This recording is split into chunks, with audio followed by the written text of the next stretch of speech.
सर्वप्रथम अगोदर समजा कुठलं जर वेळ म्हणजे तुम्हाला पाठवायचे आहे बुकिंग, तर त्यासाठी तुम्हाला पिकअप लोकेशन ऍड करणं आवश्यक आहे. त्या ऍड पिकअप लोकेशन या बटनवरती क्लिक करायचे. त्यानंतर हे पूर्ण असा नाव डेटा टाकून घ्यायचा आहे.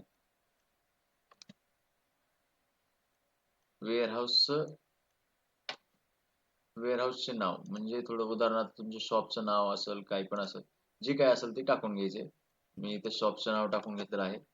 त्यानंतर इथं स्वतःचं नाव म्हणजे जो ओनर आहे, ज्याचा माल पाठवायचा आहे तो व्यक्ती, त्यासोबत मेल आय डी आणि ॲड्रेस टाकायचा आहे, फोन नंबर टाकायचा आहे आणि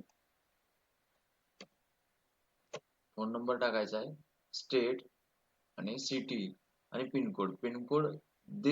पिनकोड इज पिकअप अवेलेबल. तर इथं नॉट अवेलेबल जर आलं तर सर्व्हिस नाही आहे असं समजून घ्यायचं. त्यानंतर स्टेट ऑटोमॅटिक आहे आणि इथं रिटर्न ॲड्रेसला तर चिक मार्क करायचे. त्यावेळेस रिटर्न ॲड्रेस ऑटोमॅटिक फिल होऊन जाईल.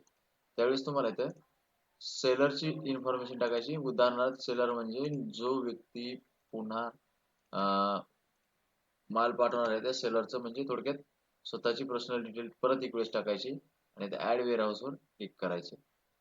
ॲड वेअरहाऊसवर क्लिक केल्यानंतर परत एक ओके ऑप्शन करायला येईल. तर ऑलरेडी मी केलेले आहेत खूप सारे, त्यामुळे इथं होत नाही. एक ओके ओके करण्यासाठी ऑप्शन येईल, म्हणजे तुम्हाला खरंच वेअरहाऊस ॲड करायचं आहे का, तर त्यावेळेस ते पण बघा. असं सक्सेसफुली करण्यासाठी वेअरहाऊस ॲड अँड सक्सेसफुली इथं जर ओके केलं तर वेअरहाऊस ॲड होऊन जाईल. पण मला करायचं नाही, मी रिटर्न घेतले. यासोबतच तुमचं pickup location, all pickup location मध्ये जाऊन तुम्ही इथं पिकअप लोकेशन तुमचं पाहायला मिळेल तुम्हाला. मल्टिपल किती पण तुम्ही पिकअप लोकेशन, हे वेअरहाऊस सेम नसायला पाहिजे आहे. सेम असेल तर तुमचं वेअरहाऊस ॲड होणार नाही.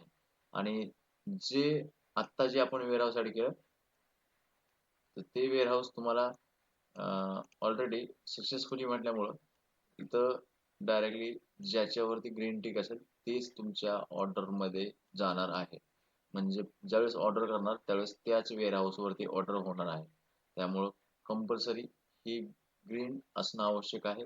हेच वेअरहाऊस तुमचं ऑर्डर करताना तिथे पाहायला मिळेल.